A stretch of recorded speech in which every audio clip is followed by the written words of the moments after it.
Jesse's including this, so this is good podcasting, guys. Make sure you give us a like, follow, share, whatever you gotta do. Anyways.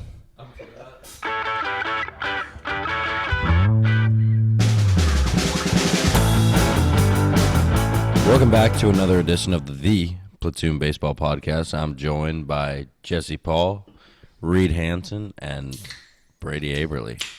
I'm Chris Sathy, and let's get into it, boys. Jesse's pouring a Guinness right now. Great pour, by the way. Thanks.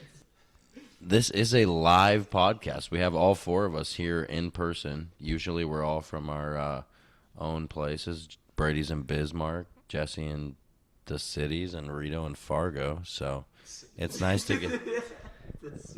Everybody knows the cities. Yeah, thanks for doxing us there, Chris. Yeah, worst sport for sure, but glad to be live in Houston. Yeah, thanks for having me. I mean, glad to be here. Yeah, so we finally got all the boys together here. First live podcast. We've attended 2 WBC games already. We had Italy-Brazil yesterday afternoon and USA versus Great Britain last night. And there were kind of some blowouts, but still some fun baseball to watch. What do you guys think? I will say the USA started slow, but once they really picked it up, I mean, that's a tough team to beat. It was a good time. Kyle Schwarber hit an absolute moonshot that we all got to witness. That was a great time. Jesse's blowing a smiley face into his Guinness. It's gonna be a good night, boys. Let's get after it. We'll say had an electric start to our day, Italy versus Brazil, and then the night got picked up by a Jazz Chisholm 4 strikeouts. Just outing Jazz Chisholm early. No, it was good. We should talk about WBC before we do anything. Like, just our experience. We'll go highs and lows, each of us. My high was the sequence of Ernie Clement stealing home on a pass ball who didn't even get out of the dirt, the pass ball, and he scored. Followed up by a Schwarber bomb that almost hit the beams in right center. So that was pretty cool. And then low was for sure them not having cannolis. Yeah, we thought they were going to have cannolis as per the program in section 220. Sure enough, they did not have cannolis the rest of the night, and we were pretty disappointed. We were absolutely pestering the lady at the concession stand. She for sure hated us. And then by about the 5th inning, she broke the news that they would not be having cannolis for the rest of the evening. I'll pass it over to the cannoli man himself, Chris Sathy. Look here. If you're going to promote cannolis, have some cannolis. I ended up with a Houston Astros helmet full of ice cream with a fresh sugar cookie, which is not... If you didn't know, that's not actually what a cannoli is.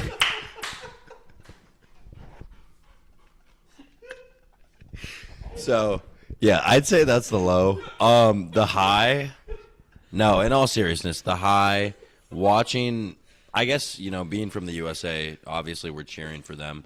Watching the USA get so excited, amped up to be proud to represent their country, just the energy they play with.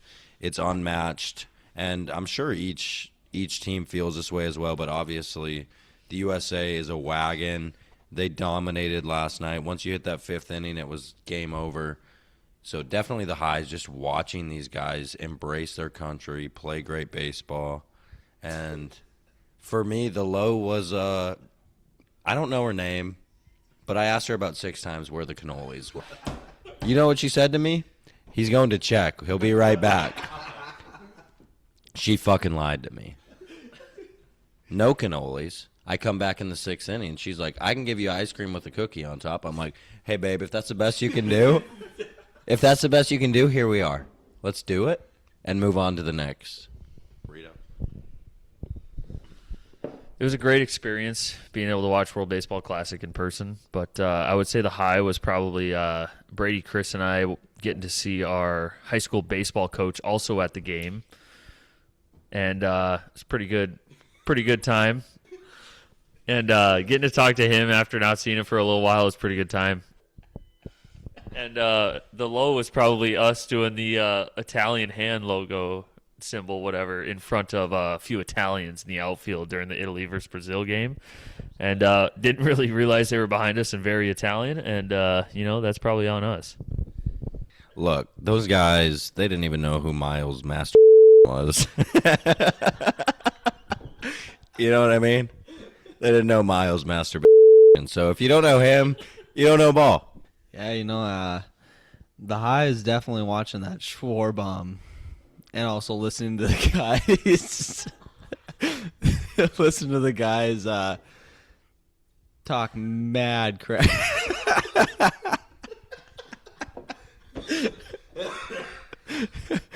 Oh man. Yeah, no, the high was definitely the Schwarbaum that almost hit the top of Dyken Park. The low was the fans that sat behind us at the USA versus Great Britain game. All they wanted to chant was "We want Raleigh," and I mean Will Smith was balling out. The guy was a total stud. Hits a line drive home run, gets robbed. Dude hit it hard every single time. That had to be the low. So we got Jesse coming back here. He's going to get us started with are we doing an over-under today, Jess? Yeah. We're doing an over-under. We're going to do a little WBC update, and then we will get into our predictions for the season. And what that entails is the awards for the year and how we predict the regular season ending and the playoffs as well. So should be a good episode. Should have some interesting takes from the fellas. And, yeah, we can get started with the over-under. But today we're doing over-under 199 career home runs. Chris has never lost. No, you did lose. Brady beat him. Brady and Chris are 1-1 against each other. Rito's lost. I'm not sure he's won yet.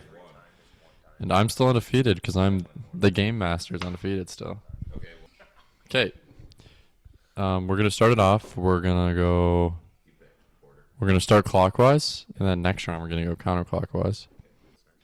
We have Chris going first. Vladimir Guerrero, over under 199 career home runs. That would be over. Easy. I am also going to go over. I'm also going to go over. All right, the fellas are taking the over on Vlad. Now we're going to go Dodgers Max Muncy. Over under 199 career home runs. I'm going to go under. I'm going to take the over on this one as well. Wow, it sounds like we're split down the middle here. I guess I'm going to go with Rito and say the under. Brady said the under. I'm going to go with Brady. All right, we got 2 unders on Muncy, and Rito took the over. Next, we have veteran third baseman Matt Chapman. Under. By a lot. I'm going to take the under, but not by a lot. I'm going to think these guys are crazy, and I'm going to take the over. Chris is indeed crazy. Moving on to Ronald Acuna Jr., over under 199 career home runs. I'm going to take the over. I'm going to go with the under on this one. I'll go under as well. And last on our docket today, we have fan favorite Carlos Correa, over under 199 career home runs. Look, I love my boy, CC. He's under. He's actually not C4. You're incorrect, but he's under. I'm also going to go with Chris. I'm going to take the under. Yeah, I'm going to have to take the under as well. All right, I've calculated a lot of wrong answers there, so I'm going to have to figure out how many everyone got right. All right. No one got any right in the first round. The second round, Rito got 1 point. Matt Chapman was over. Brady got a point there. Acuna under. Chris and Rito get a point there. And Correa over. Brady gets a point there. So we are going to need a tiebreaker. And I'll tell you guys the exact numbers. Vlad is under at 183.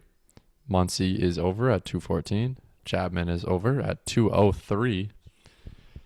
By a lot. Under, Chris says. Acuna under 186. And Carlos Correa over at 200 on the nose. All right. Over at 200. The tiebreaker is defensive wizard Trevor Story. Over or under 200. Rito goes first. Give me the over on that one. I mean, should we take this for the quick one? Because I also want to take the over, but I'll go under. All right. Brady was an absolute charity case and handed that one over to Rito. The answer was 204. I appreciate Brady for moving us along here, but a well-fought game. Not a great performance by anyone, but Rito did pull it out. He did get 3 points out of 6. That is a damn good batting average.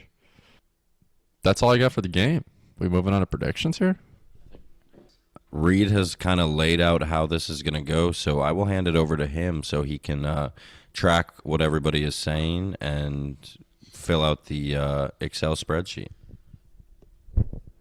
All right, so for our season predictions, we will be guessing the future MVP, Cy Young Award, Rookie of the Year, Manager of the Year, and Comeback Player of the Year for both American League and National League, as well as division winners, wild card teams, and kind of take our way through the playoffs and who we eventually will think will win the World Series as well as World Series MVP. So first off, we're going to start off by guessing the American League and National League MVP award winners. And I'm going to hand this microphone over to Christopher Sathy to give his predictions for this award. So I will start with the AL MVP because it shouldn't come as much as a surprise. I don't see any reason why Aaron Judge doesn't win it again. Yeah, he's hitting at an elite level right now that I don't know if anybody else can touch it outside of Ohtani, who's obviously in the other league. I'm going to take Aaron Judge there. And then in the NL, I'm going to keep this simple. I'm going to go Shohei as well. Jesse, who do you got? I'm going to go with Aaron Judge and Shohei Ohtani as well. It's pretty obvious. These guys are both tanks. Judge is going to hit 60. Ohtani's only going to hit 48 this year, but he's going to absolutely dish. I don't know if he's going to pitch this year. Did we know that? He's pitching, yeah. He's going to absolutely deal. He's going to have a 3.57 ERA, and he's going to hit 49 tanks. I changed my answer. Between 48 and 49 tanks. And that'll be enough for MVP on that side of the league. I mean, I'm with the two. I think Judge is probably going to win the AL MVP completely, but I'm going to have to switch it up. I'm going to have to be a homer here. I'm going to go Vlad. On the NL side, I'm going to have to switch it up as well. I think Ronald Acuna is going to carry the Braves. I think Ronald Acuna is going to be a guy that's going to step up, stay healthy all year, help carry the Braves to a successful postseason, and ultimately, I think he's going to be the next 50-50 guy. So, Brady, I got a question for you. Do you truly think that Acuna is going to outplay Shohei? Or are you anticipating a down year for Shohei? Where does that come from? I think that Ohtani has kind of set the standard high for himself, and everyone's just kind of expecting them at this point. I think Acuna is going to help his team in the most ways this year. The Dodgers are a bunch of powerhouses. I mean, I don't know. I just see Acuna and the Braves have a good shot of possibly doing some damage in the postseason this year. It's a good thing the MVP award is based on the postseason performance. So, moving on, my picks are a little bit off base from these guys. The AL, I'm going to go with a younger guy by the name of Bobby Witt Jr. He had a great season last year. He was up there running, and I think this year he's just going to keep getting better and better. And then over for the NL, I'm going to take a guy who switched teams last year, had a bit of a slow start, by the name of Juan Soto. Very good hitter, great batting average, on base percentage, got the power, all the above. And the Mets are looking to win now, so he's going to be at the front of that franchise trying to win them some games, have some good performances throughout the season. Moving on from the MVP, we're going to move on to the Cy Young Award from the AL and NL. I'll start us off here from the AL. I'm going to take Hunter Brown, the Houston Astro. I think Chris might enjoy that pick. He had a great season last year. I think he's just going to continue to get better and better. And moving forward, he's going to kind of frontline that Astros rotation now that Valdez is gone. And I think he's going to be pretty darn good this year. For the NL, I'm taking a guy who's kind of coming back from an injury, Zach Wheeler. I've picked him in the past to win Cy Youngs. He hasn't done it yet, but I think he's going to come back better than ever from his thoracic outlet syndrome surgery, which is a little weird. But you don't see that very often. I think he's going to be really darn good this year. He's been good in the past, and I think he's just going to continue to improve coming back from that injury. Moving on to Brady Aberle's picks for this one. I think I'm going to have to stick with I'm going to go NL first, and I'm going to have to stick with Paul Skeens. Guy's absolutely dominant. I mean, dude's got electric stuff. I think it's pretty simple to say that Paul Skeens is probably going to be our favorite. I'm going to take in the AL. I think I'm going to take Crochet. I think he's got a good chance to show himself. I mean, he played very well last year. He was just going up against Tariq Skubal, who is an absolute stud. We got to watch Skubal pitch. I think he has electric stuff, but I think Garrett Crochet is going to probably outshine him this next year. Moving over to Jesse. Yeah, I'm going to ride Birdie here. I think in the AL, Garrett Crochet, Skubal, a little bit of an uncertain year for him as far as the contracts go, a potential trade candidate, trade deadline. May or may not be pitching again in the WBC. We're not really sure. In the NL, I'm going to have to agree. I think it's Paul Skeens. This will be Paul Skeens' first season over a 2 ERA.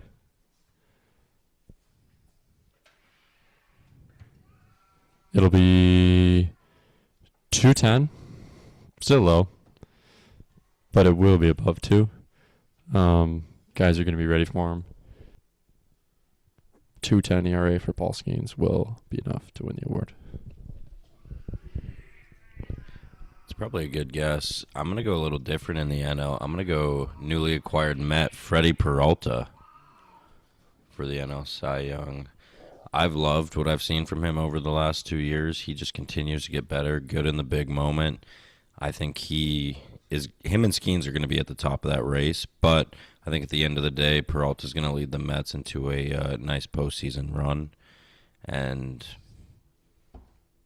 yeah, I think Freddie's going to win that one. For the AL, I want to say Hunter Brown so bad. I love your pick. I'm not going to do that, though. I'm going to go with a newly signed pitcher up north. His name's Dylan Cease. I think Dylan Cease has so much potential.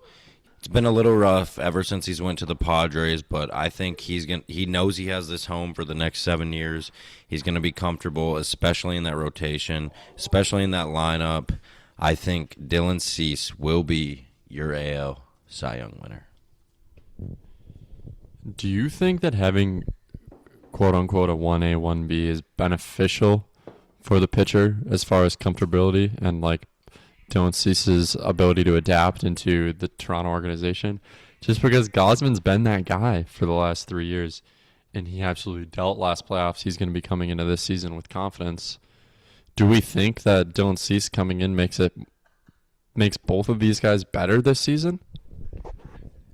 Absolutely. The ability, if you look back at 2019 when Garrett Cole and Justin Verlander were together, and the 1-2 punch of those guys was just absolutely insane. If it wouldn't have been Verlander winning the AL Cy Young, it would have been Garrett Cole. So the ability to send two guys out like that on a weekly basis just produces confidence into your squad and produces confidence into those guys. Like I don't want to say they're trying to outpitch each other, but I think it gives them a little bit of an edge. Like, hey, I know we have a bunch of dudes in this rotation, and I'm going to compete to show you that I'm the best one in there.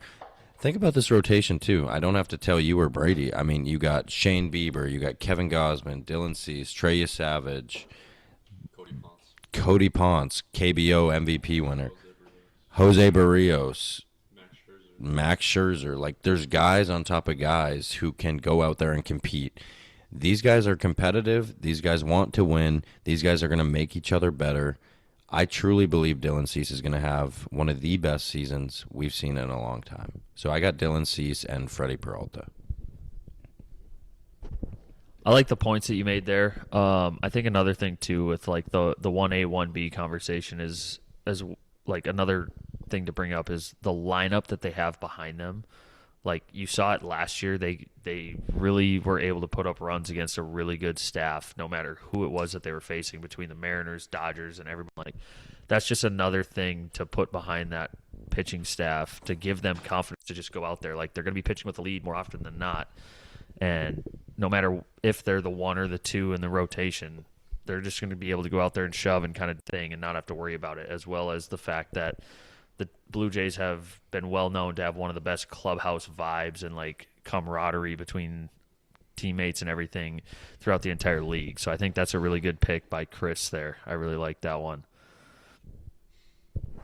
Not too much coming out of the Averly and Paul from that one for the Blue Jays there. More from the other two guys. Moving on here, we're going to go to the Rookie of the Year award from the AL and NL. Starting myself off here, I'm going to keep it with the Houston Astros.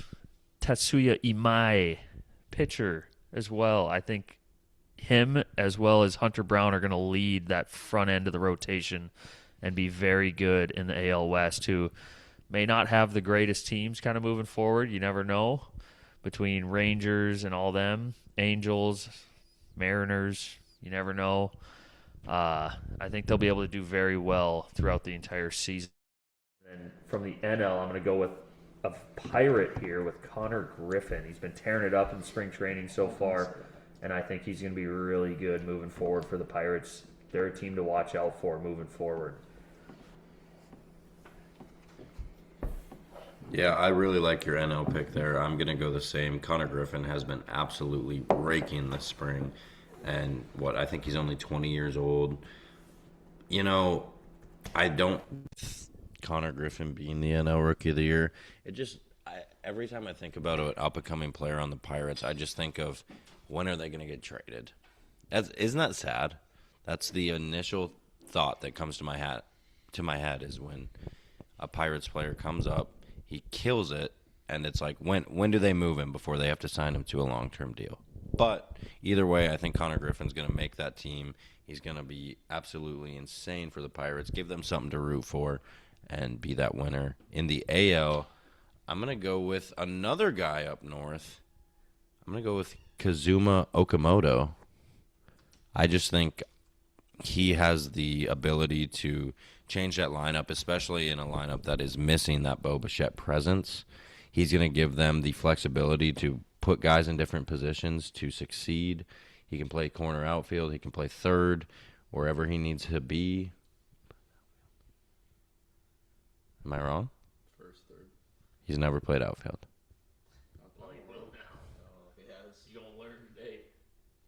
He plays first and third. He gives them an ability to either DH, play third, play first, or If Vlad needs a day off to DH, he can go handle first while they throw Barger or someone else over there, maybe Ernie. You know, he gives them a lot of different options to do with that lineup. So I really like his swing. I think he's going to be a great addition in the absence of Bo Bichette. Yeah, for the AL, I'm gonna go with a different Toronto Blue Jay. I'm gonna go Trey Savage. Limited appearances in last year's regular season, but absolutely dealt in the playoffs. One of the most electric pitchers with the highest arm slot angle in the MLB. That paired along with the other starters they've got, I think he's going to be dangerous this year. It'll be interesting to see how many innings he pitches, if they just let him eat out of the gate.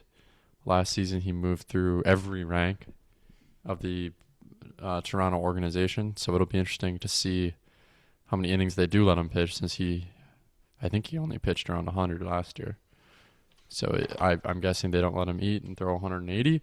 And they're going to watch his workload a little bit, but I still think he's going to pitch enough to be very, very effective as a rookie pitcher. And then I'm going to stick with the pitcher theme in the NL and make a different pick.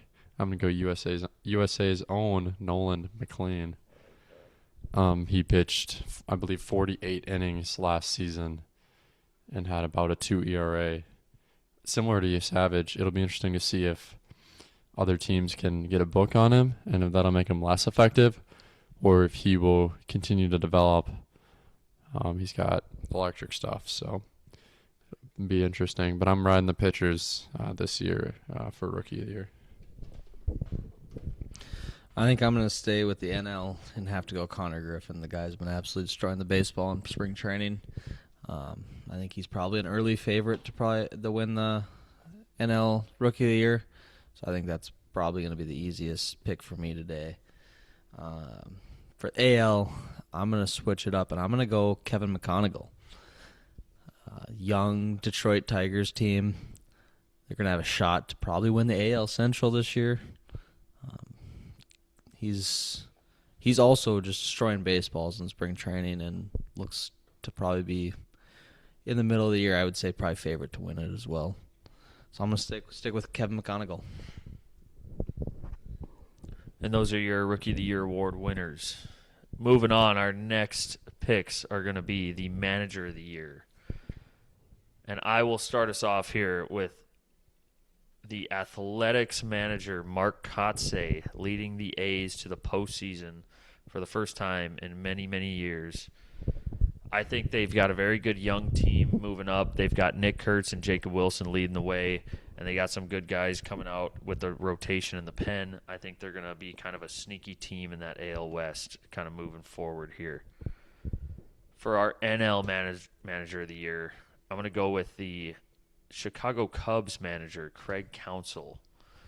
They have a good team. They made a lot of moves this offseason looking to improve. They made it to the postseason last year. Didn't really get where they wanted to be. They're in kind of a win-now mode with PCA coming up, as well as all the other moves that they made. And I think Craig Counsell is a very good manager. I think he's going to be able to lead them to a division win, potentially, as well as deep playoff run moving forward. I like those picks, Rito. I'm going to keep riding the Blue Jays here. I'm going to go with John Schneider. I think the Blue Jays are going to win about 95 games this year and just dominate the AL East. So I'm going with John Schneider. I'm going to keep riding the hot streak. I like what they're doing up there. I like the additions they made in light of losing Bo Bichette. I think they're gonna run it.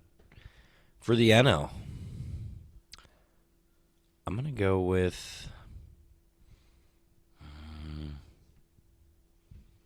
I'm going to go with Rob Thompson. I think the Phillies are going to have a great year. I think they're finally going to click. And this be the year that you'll see in my next predictions that they get to that next step for them. But we'll see if they take it all the way. But yeah, Rob Thompson is my NL pick. Yeah, just to touch on the John Schneider take. They had 94 wins last year, and that wasn't enough. So it'll be interesting to see if one more win does it for him. Yeah, I just think that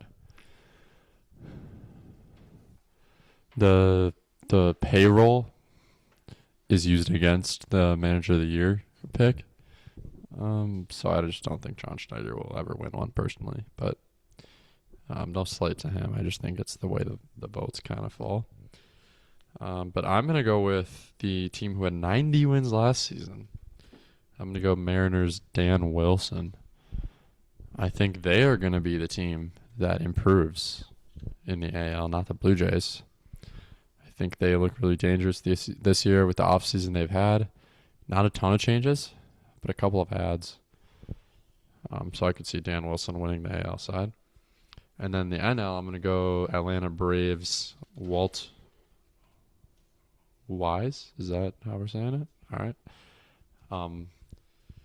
He won in 2025 after he was promoted from being the bench coach. I think the Braves are going to have another breakout season after a slow one last year. So, yeah, I'm going to go with Dan Wilson and Walt Wise.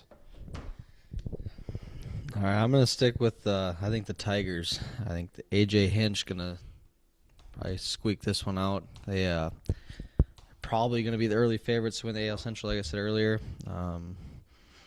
They're just a young team that they don't have that. They have Tariq Skubal that has the big contract, and that's really about it. Am I missing someone, Jess? They did add Framber Valdez. I will admit Framber Valdez was added, which is another weapon that they're going to have. So they have two pitchers. I think that Tigers probably have a good chance to push in the AL. National League, with all the additions the Mets made, I think that they're going to make Carlos Mendoza probably look really good. They're probably going to be one of the favorites as well. Big additions in the offseason. They made big pushes to win now, and I think that Carlos Mendoza is going to take the National League Coach of the Year. Those are your picks here for the Manager of the Year, kind of leading into our division winners. But before that, we're going to lead into the Comeback Player of the Year, kind of a weird award that you don't really think of all the time. But I will lead us off here for the AL Comeback Player of the Year. I'm going to take Yordan Alvarez. He himself wasn't able to finish out the year last year. He was hurt for most of the season. And I think he's really going to lead the Astros moving forward. I have 3 out of 5 Astros players for my 5 AL award winners. I just now realized that. Chris may be more on my side for these picks than he is his own, which is kind of something to say. But I think Yordan Alvarez is probably the best left-handed hitter in the American League. He just absolutely murders baseballs. He's got a high average. He's got a high slug, OPS through the roof. I think he's going to come back stronger than ever, and he's going to be able to kind of slide into that DH role and not really have to worry about playing the field. He's just going to worry about hitting moving forward, which is really good for him, really good for the Astros. He's going to be able to kind of do his own thing there. For the NL, I'm going to go down to South Florida for Sandy Alcantara, also coming back from an injury. He had a really good season a couple years ago, really looking to kind of frontline that Mariners starting rotation. And I think he's going to come back and kind of have a very good season and get back to his prime years and kind of moving forward with that Marlins lineup and rotation that's kind of looking to do some damage with a little smaller name pieces, but they're kind of playing their own game and looking to get into a good postseason run here moving forward. Love the Yordan pick. I agree. I think he's going to have a great year, but I think it's going to be someone else in the AL West that wins Comeback Player of the Year. I'm going to go with Mike Trout.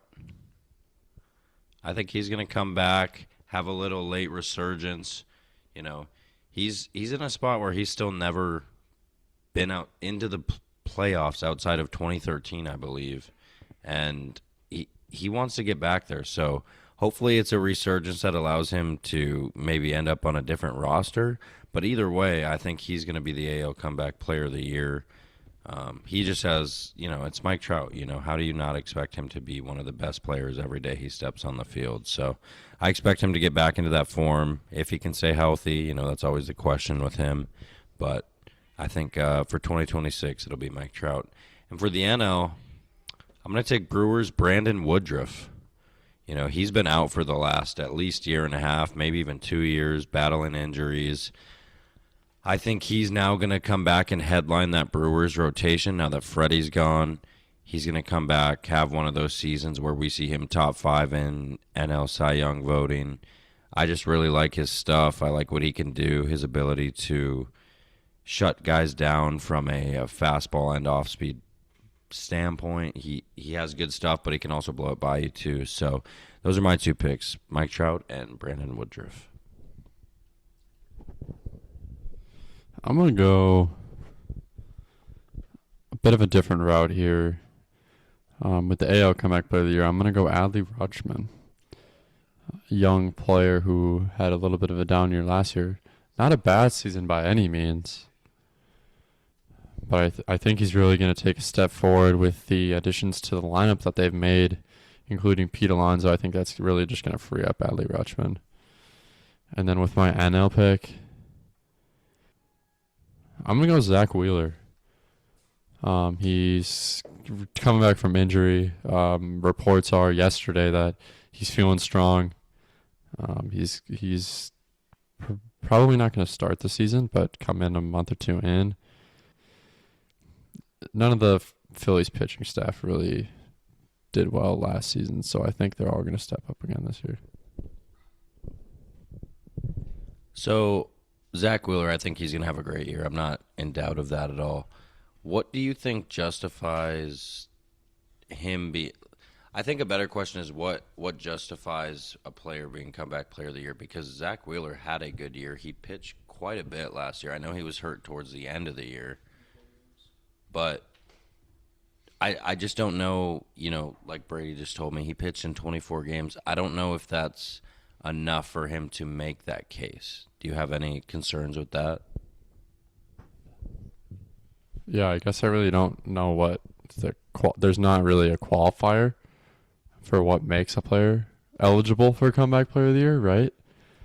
Is it injuries? Is it a down year? We've seen guys like George Springer not win the award after having a potential MVP caliber season after a horrific year the season before.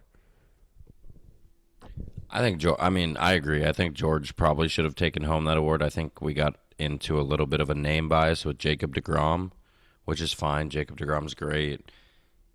That name outweighs George Springer's in the baseball world, in my opinion, and that's probably the main reason that he lost.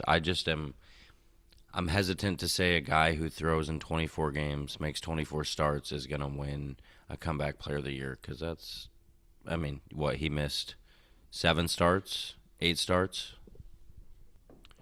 Yeah, I guess the criteria of overcoming a injury, in his case, was a significant procedure for a blood clot in his upper extremity in August. So it sounds like Brady here is going to be talking about it, but a serious season-ending health issue, I think that is enough to reward Zach Wheeler for overcoming an injury and coming back the next season. Not so much that he didn't have a good year last year, more so the fact that he did overcome an injury towards the end of the year. And if he can get back to the same form or better, I think then he has a good chance to win it. To add on, I'm also going Zach Wheeler for the NL comeback player of the year. So he had his actual diagnosis was a venous thoracic outlet syndrome and a blood clot in the right shoulder. What that caused is him to have a surgery where he actually had to get a rib removed. So I think that's considered a significant surgery. I've seen in the news that he feels very strong. He started 24 games last year. He had a 2.71 ERA. Confidence in a guy is probably what's going to be best. I'm sticking with it. I think Zach Wheeler, I think he's overcoming a major surgery where he got a rib removed. I think he's got a pretty good shot at winning that. And then AL, I'm going. I was going Garrett Cole with after a Tommy John surgery, coming back for the Yankees. He has a great shot playing for a great team. And I hate to say it, but Garrett Cole has had the stuff for multiple years now, playing on the Yankees. Being a Blue Jays fan, I hate to say Garrett Cole, but I think he's going to have a great year and help out the Yankees pitching staff. And those are our picks for the awards out of the AL and NL for the 2026 Major League Baseball season.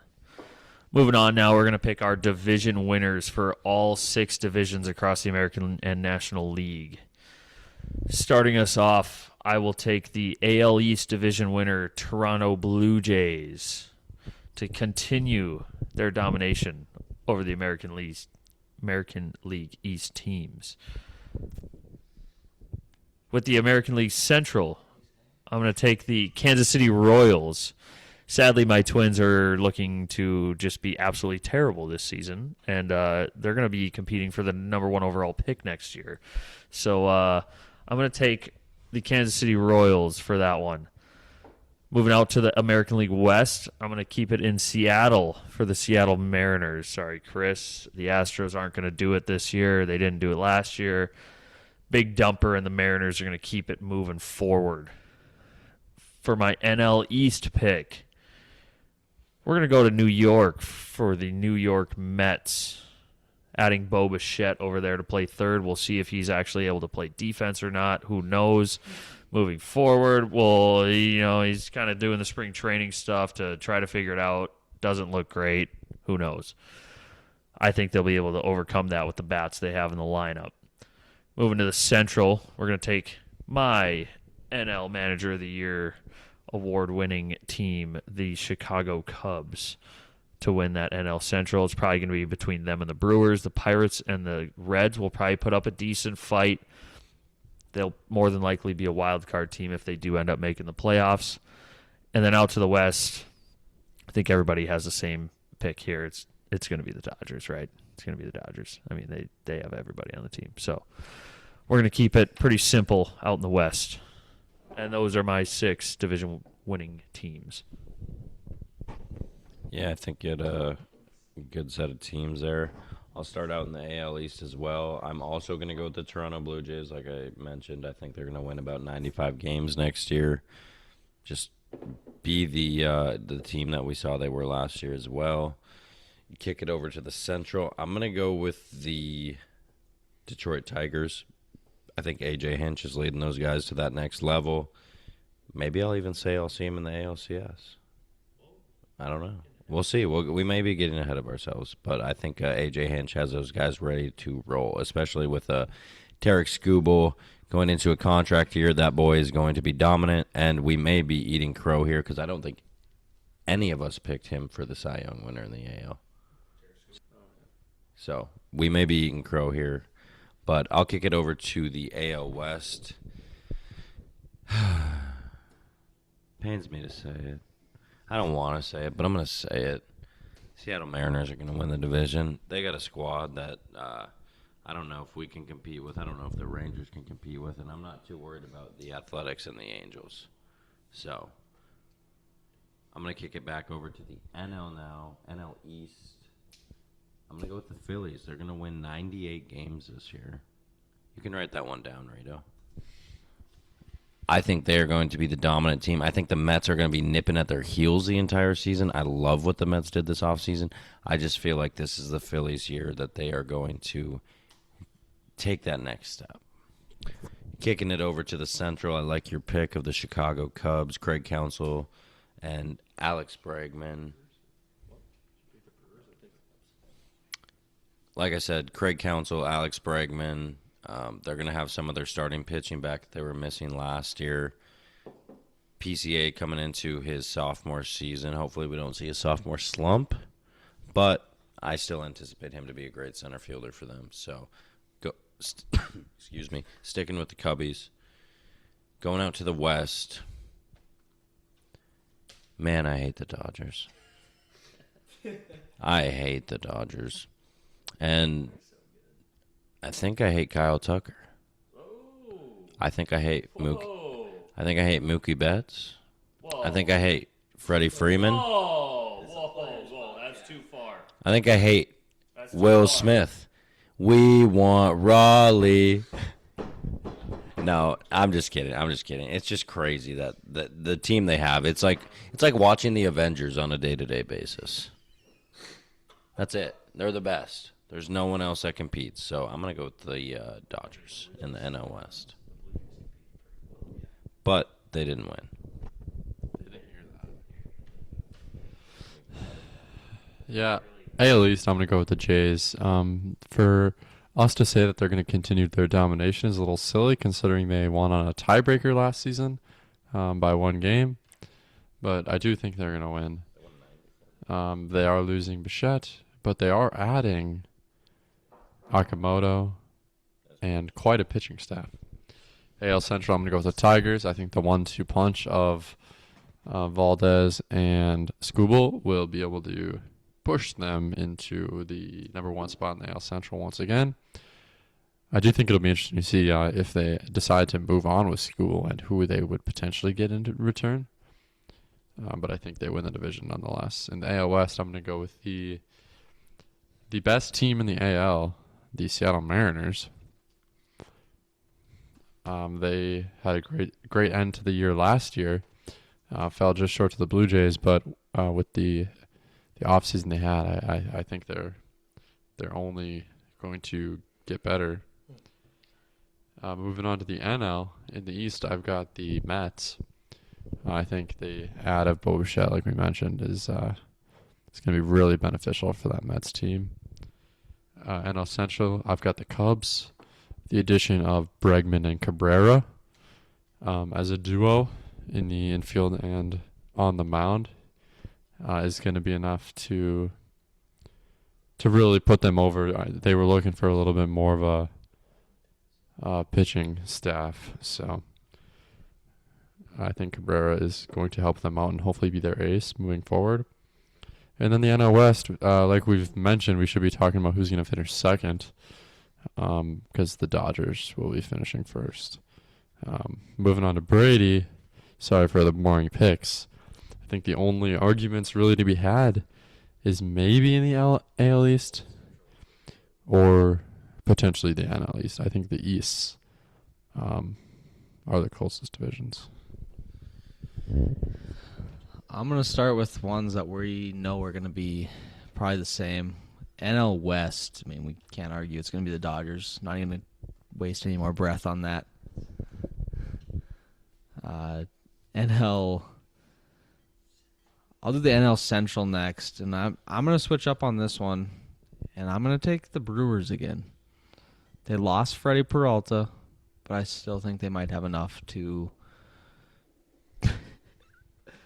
squeak out division championship there. We'll go to the NL East. It's going to be a good division. I know I talked high about the Braves earlier in the podcast, but I really think that the Mets have the team this year. They're a win now team, like I said earlier. So I think they're going to probably squeak out that NL East. It's going to be a close race with the Braves, though, I believe. Going to the AL East, I hate that I'm going to say this, but I'm going to switch from the Blue Jays. They won a tiebreaker last year, but I don't think either of those teams are going to win the division. I'm going to take the Red Sox as a hot take on the pod tonight. I'm going to take the Red Sox to win the division, with the Blue Jays being a close second. Jesse's going to have something to add to that shortly. I'll finish up my picks.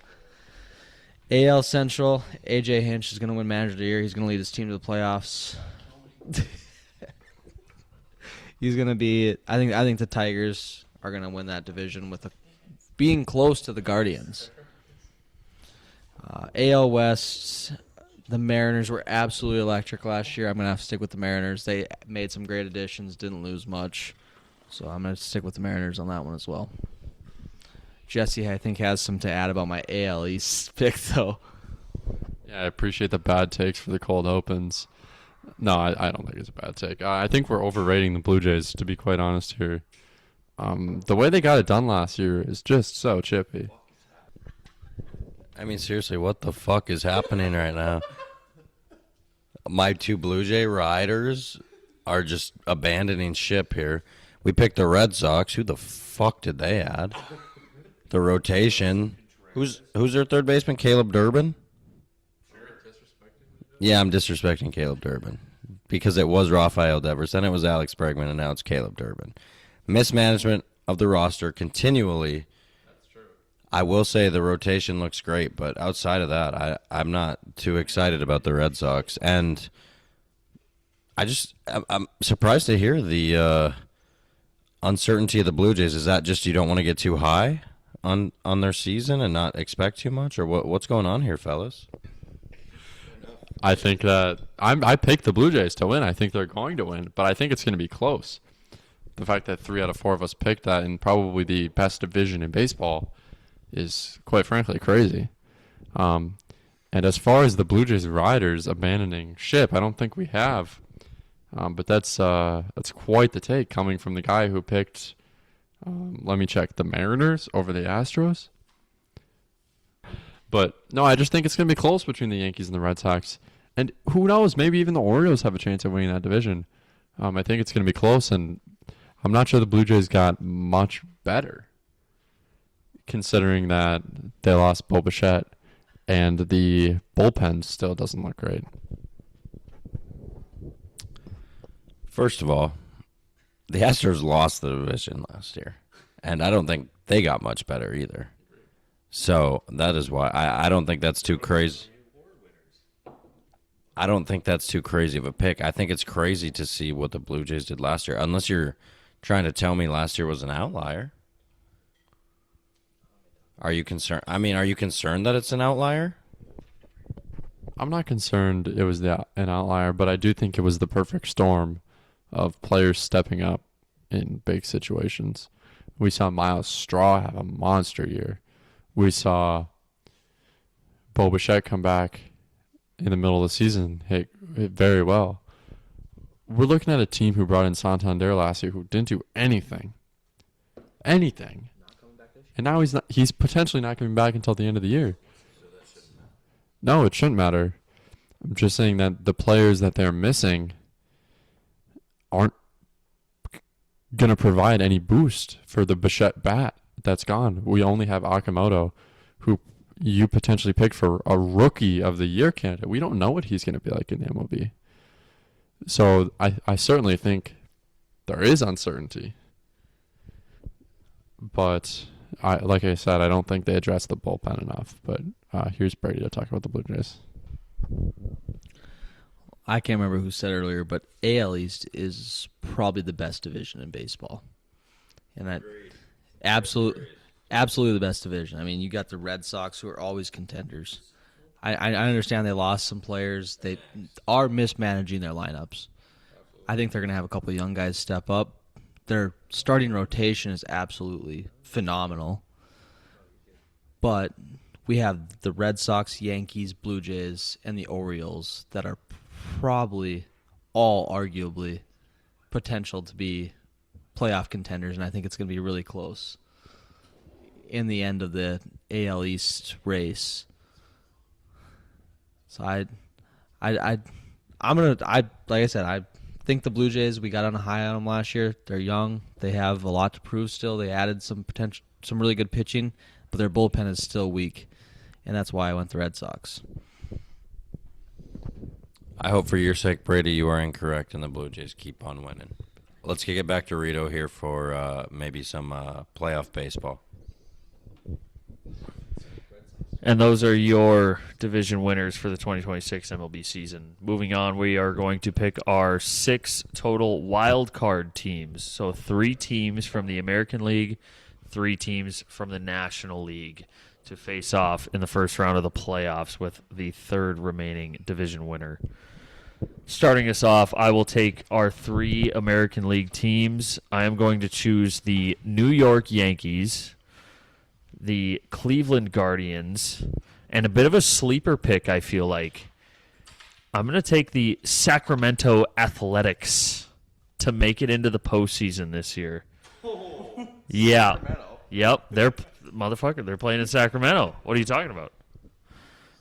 And I think they're going to be a sneaky team moving forward. I think they're going to be able to kind of put together some wins. I think they're going to have a really good season.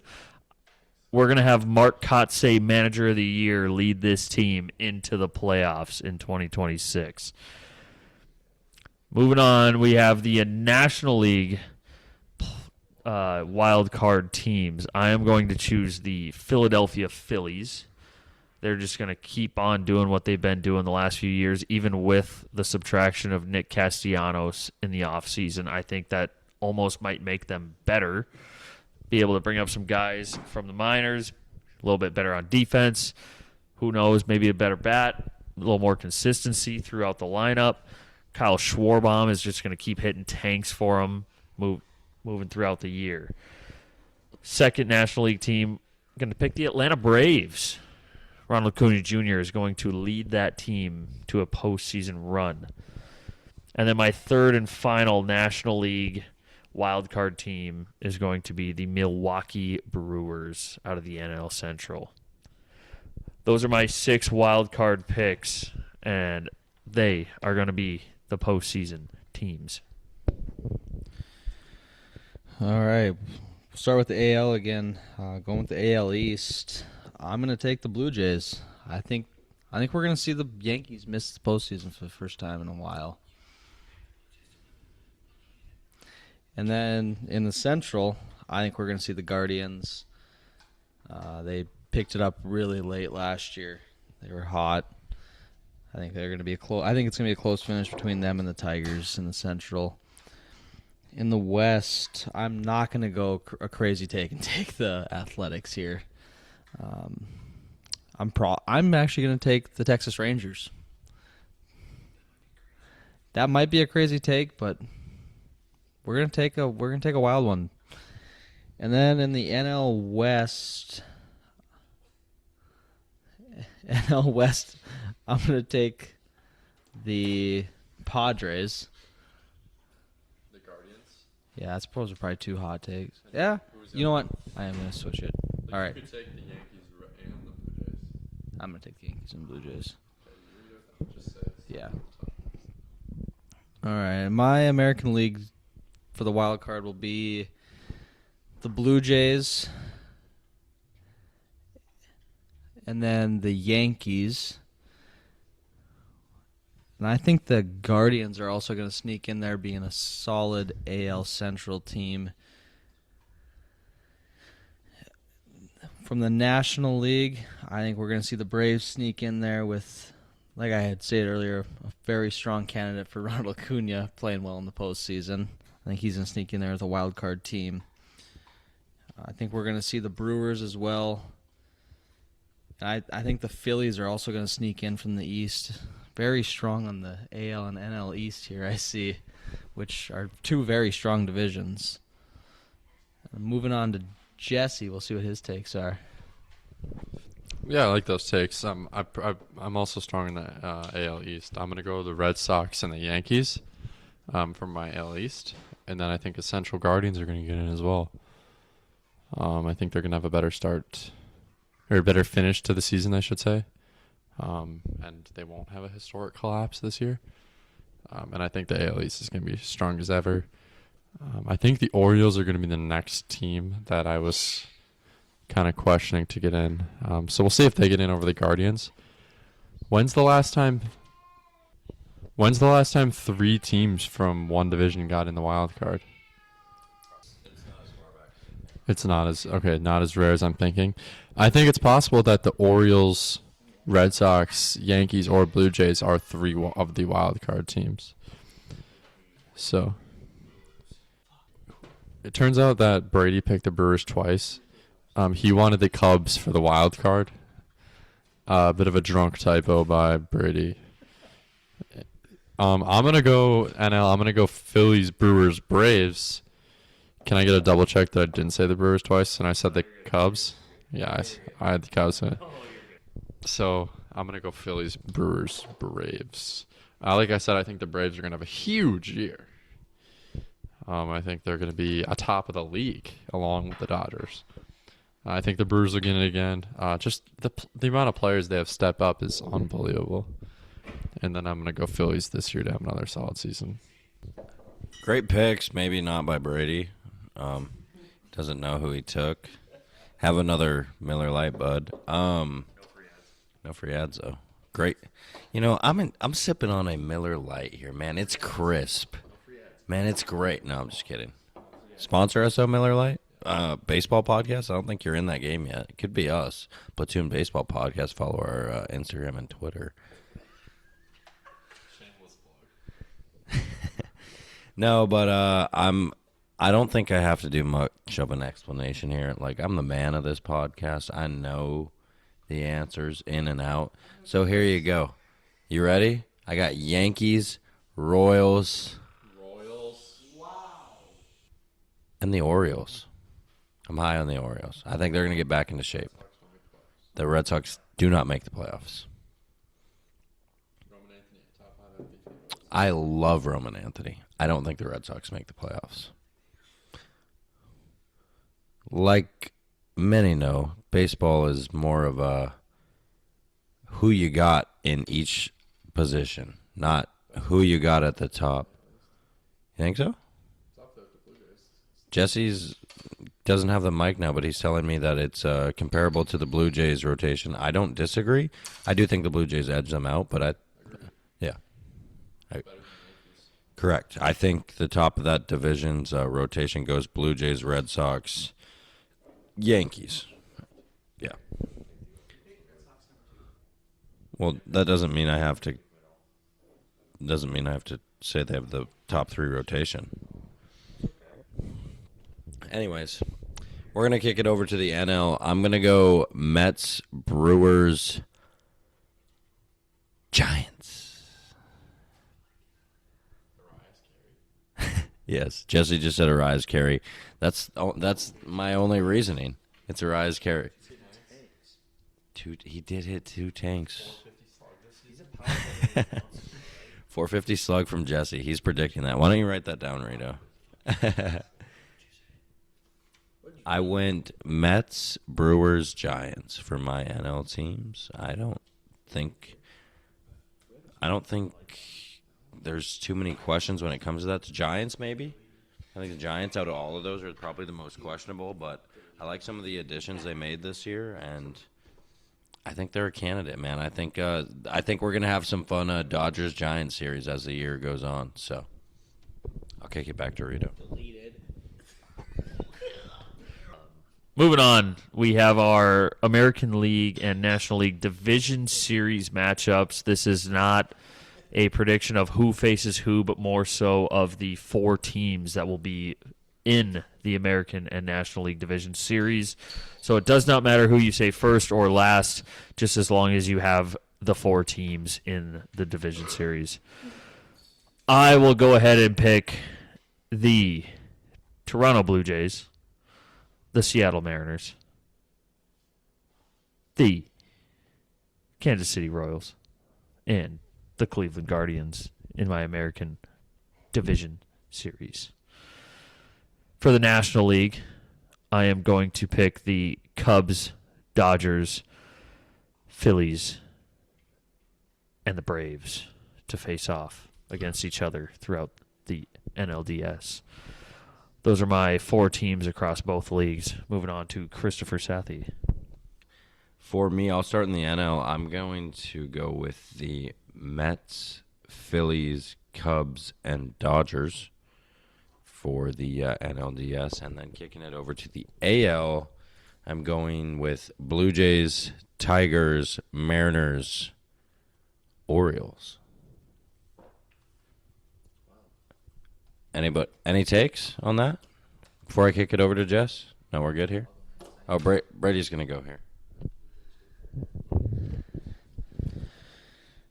For the AL, I'm going to take Mariners, Tigers, Yankees, and Blue Jays. For the NL, I'm going to take Dodgers, Braves, Cubs, Mets. I think those are probably some of the favorites. I know Jesse's nodding his head yes. Probably NL's, I think, some of the favorites there. Move over to Jesse here. For the AL, I've got the Blue Jays, the Red Sox, the Detroit Tigers, and the Seattle Mariners. In the NL, I've got the Mets, the Dodgers, the Cubs, and the Braves, just like Brady. I like the way this is headed for the boys. There's a lot of similar picks, but some obscure ones in there as well. I think Rito is going to kick us off with the ALCS and NLCS here.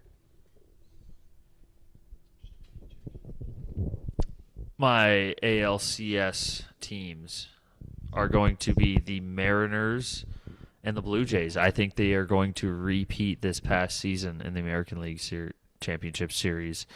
I think both teams have continued to grow, and I think they're going to continue their dominance over the American League overall. In the National League, I think it's going to be the Cubs and the Dodgers playing in the National League Championship Series. The Dodgers are obviously the Dodgers. They are just going to continue to win and win, and I think the Cubs have gotten better since this postseason. They've added Bregman. They've added some other pitchers. They've added some other players. PCA is going to take a step forward. I think that is a team to watch out for against the Los Angeles Dodgers. For the ALCS, I'm gonna go a little bit crazy, I think, here with one team. I'm gonna take the Mariners and the Tigers for the ALCS. Earlier I had AJ Hinch going for the ALCS, and I think this is gonna be for the Manager of the Year. I think going to the ALCS will show why I picked him there. For the NLCS, I'm gonna take the well-known Dodgers, and then also the Braves. I was very high on Ronald Acuna helping out the Braves through the postseason, so I think I got to stick with them, and I think they're going to have a great year here. Moving on to Jesse with his picks here. I'm going to go a repeat Jays-Mariners matchup. And then on the other side, I'm going to go Dodgers-Cubs. I really want to take the Braves and the Mets. I think that NL playoff matchups are going to be really good. I think the NL is a little bit stronger than the AL once you get to like the top 4 or 5 teams. So I'm going to go with Cubs, though. I just think that the ads they made, the veterans they brought in, are going to push them over the edge. They had a exciting push last season, but I think now they're going to be a little bit more competitive in the playoffs. Yeah, I like that as well. I'm going to start over in the NL. I'm going to go Mets-Phillies. I think, like I said, I think the Phillies are going to have a great year. I think this is the year it clicks. And in the AL, actually kicking it back to the NL, like I said, I really like what the Mets have done this offseason too. I think those are the two best teams in the NL at the end of the day. I think the Dodgers run comes to an end this year. No NLCS. That's a take. I'm okay admitting that, but it's got to come to an end at some point, and I think this is the year it happens. Kicking it over to the AL, I've got a repeat contender, the Blue Jays back in the ALCS versus the Detroit Tigers. I love what A.J. Hinch has done with the Tigers lineup. I think they are on the right path. The addition of Framber Valdez, Tarek Skubal coming into a contract year. I think he's going to pitch lights out. I don't see any reason why the Tigers aren't in this ALCS. And that is your matchups for the American and National League Championship Series. Moving on, we are going to pick our World Series matchup along with the winner, along with the World Series MVP. For my picks, I'm going to take the Mariners going up against the Los Angeles Dodgers. And I am going to pick, I hate to say it, the Dodgers are going to three-peat. They're just going to do it. They've picked up everybody. They have everyone on their team. It's a chalk pick. It's pretty easy. I know Brady's Xing me out like I don't know what I'm saying, but it's also, I mean, it's a pretty easy pick. And my World Series MVP is going to be a guy who was sick most of the season last year. It's going to be Mookie Betts. I think he's going to show up in the postseason. I think he's going to show out in the World Series against the Mariners. I think he's just going to kind of take over for that Dodgers team that's absolutely stacked. That's my pick for the World Series winner, and the MVP. Moving on to the Christopher Sadley. Do you know how soft you are? The Dodgers three-peat? You can't. I don't think the Dodgers were in my NLCS. Anyone else? Okay. I might be stupid, but I think it's soft to take the Dodgers again. I think it's ridiculous. Anyways, my World Series matchup is going to be the Toronto Blue Jays and the New York Mets. I think we're going to see Bo Bichette play his former team in the World Series. This isn't a Connor McDavid situation where I pick the loser to win MVP. The Toronto Blue Jays will defeat the New York Mets in 7 games of the World Series, with your MVP being Addison Barger.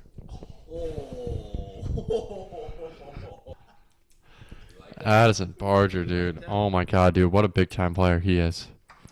Man, I might have to change all my answers, Rito. I'm gonna go Mariners Dodgers. Just do it. Give me Blake Snell for MVP. Blake Snell's gonna have 2 starts. He's going to have a shutout in the first, and he's going to let up 1 in the second. What do you think his KD ratio is going to be in between? His KD ratio on COD? Yeah, he's a big gamer. I mean, it's upper 5s now. It's got to be. So, yeah, he's an absolute fucking beauty. Multiple Cy Young winner. Absolute fucking A strikeout king. I'm gonna stick with the AL favorite probably here, the Mariners. I think the Mariners are going to face off with the Braves in the World Series. And I think our World Series MVP, Ronald Acuna. I have been absolutely glazing Ronald Acuna this whole pod. And I think he's going to have a hell of a year. With that being said, I believe the Braves are going to defeat the Mariners in 5 games. We'll go back to Reed. No, can I say something? I take the back. We'll go back to Chris. I just want people to know, like, take an example from Brady and I here. It's okay to be different. We don't have to pick the Dodgers to win every year. You know, it's okay to pick somebody else. We don't have to pick the Dodgers to dominate all the time. They aren't going to three-peat. And you know what? We had 2 guys pick the Dodgers, right? Jesse and Rito. And in fact, I'm willing to put a wager down on this.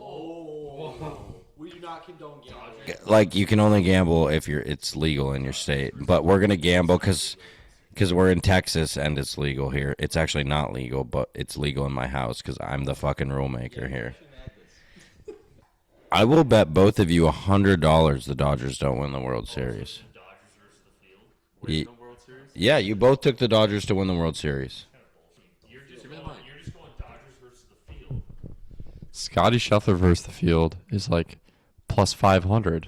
Give me Dodgers plus 500 and I'll take the deal. You owe me $500. I owe you $100. That's fair. Exactly. And now you're shaking your head. That's fair. I'd make that deal. Deal. Damn good deal. I'd make that deal. No, we're going to shake on it. Let me see it. No, we're going to shake. With him. I don't want it. Oh, whoa. Wait. Jesse did just make the plus 500. I'm gonna be the middleman of this deal. Who's gonna make it between you two? Who wants it? Reed's holding out his hand. A plus 500. If the Dodgers win the World Series, Chris pays Reed $500. If the Dodgers do not win the World Series, Reed pays Chris $100. I'll take that bet with you. So you owe us each $500, and we'll pay you each $100 if they lose. Deal? It's an emotional hedge. He's going $1,000 deep, right? It's an emotional hedge. If the Dodgers win the World Series, I will be $500 richer. If the Dodgers lose the World Series, I will be emotionally richer. Can I add a stipulation to the deal? Oh, we already should. Can you donate that $100 to the charity of my choice? Oh, absolutely. We'll do the $500 to the charity of my choice. Deal. I like that. Yeah. All the charity. Deal. No one gets richer here. We donate it to something that matters to whoever wins. If the Dodgers lose the World Series, we're still donating to charity regardless. So it's a win-win. I'd love to donate $500 to charity, so go Dodgers. But or $100, or I would be donating $500 to the charity of my choice. You would be paying me, and I'd be. But yeah. All right, I don't know if anyone wants to get in on this in the pod. I have a wager. $100 to charity if the Dodgers don't even make the NLCS. That's a brute. Even money. So what, you put in 100. If someone wants to go against me, we'll just go straight to the whichever charity. I got Jesse in. I didn't take the Dodgers in the NLCS, so I think it'd be dumb of me. I have the Dodgers in NLCS, and you know what? I did not, so that'd be between you guys. I'm willing. If anyone wants to do it, Put $1,000 up. I think I'm tapped out. Chris is probably tapped out. If no one, Jesse's got $200 on the table. All right, What were the odds? just one to one. So if the Dodgers do not make the NLCS, all right, we got two in. We got two that are. We got two in for the Dodgers not making the NLCS. Back to Chris. I think it's a shame that both of you have to root for the Dodgers all year, but the beauty of it all is it'll be going back to something that can help someone else out, or whatever it is, animal, people, whatever it is. So I like the bets here. Either way, it's going to help someone out. Me being a Twins fan, this now gives me something to cheer for this season. So I'm kind of looking forward to this now. I've been cheering against the Dodgers for many, many years. And now, I can put a lot of money towards a good charity of my choice, both from Chris and Brady's pockets. So that's going to be great. That is our season predictions for the 2026 MLB season. Recapping, we did the AL MVP, Cy Young, Rookie of the Year, Manager of the Year, Comeback Player of the Year, along with the National League, as well as the divisional winners and wild card winners, and then all throughout the postseason, World Series winner with the MVP. And I think that kind of wraps up our season prediction here for 2026. I hope you guys kind of all hung along with us there. It was a bit of a long road, but we got through it. And I think that wraps it up. I hope you guys all put together a good prediction and kind of follow along throughout the year, and hopefully you guys get more right than we do, because we're probably pretty dumb. So who knows? Yeah, it was fun. A little tough situation. We'll have to work on the live setup here. But once we get back next week, it'll be exciting to get back into the normal flow of things. Season is upon us, fellas. 15 days away is what I'm hearing. So that's really exciting. But we're going to have like the full WBC coming soon. So that'll be really exciting. 17 days away from the MLB regular season. Get a few more things. I just wanted to add, it was great. I mean, we're live here. All the boys are together watching the World Baseball Classic from Chris Sathy's house. It's been a great time so far. We got one more game left to go. I mean, having us all together, having a couple brews, doing a podcast together, nothing better. We're all but down here in Houston, Texas. It's great to see you fellas figure out the live podcast eventually. It'll be good to have us all back in our home states, doing it probably sound a little better. Yeah, I just wanted to thank the boys for making the trip down here. It means a lot, as we get older, we don't see each other as much, living in different locations. It's absolute pleasure to have you boys here. No, but it is electric to have you guys here. We went to the WBC yesterday, had an absolute blast. No cannolis. Actually, we had a shitty day. We didn't have any cannolis. But no, in all seriousness, we had a blast. Tomorrow night we got GD coming with us to Mexico versus USA with Skeens on the mound. Super pumped for that. But yeah, I just am great. I'm grateful for you guys coming down, making the trip. It's been a blast, and let's go USA. That's about it from us tonight. Like Jesse said, we'll be back next week.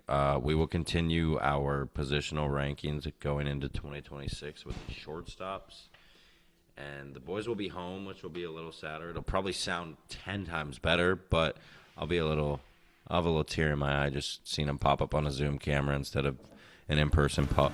But thanks for tuning in. This has been another edition of the Platoon Baseball Podcast.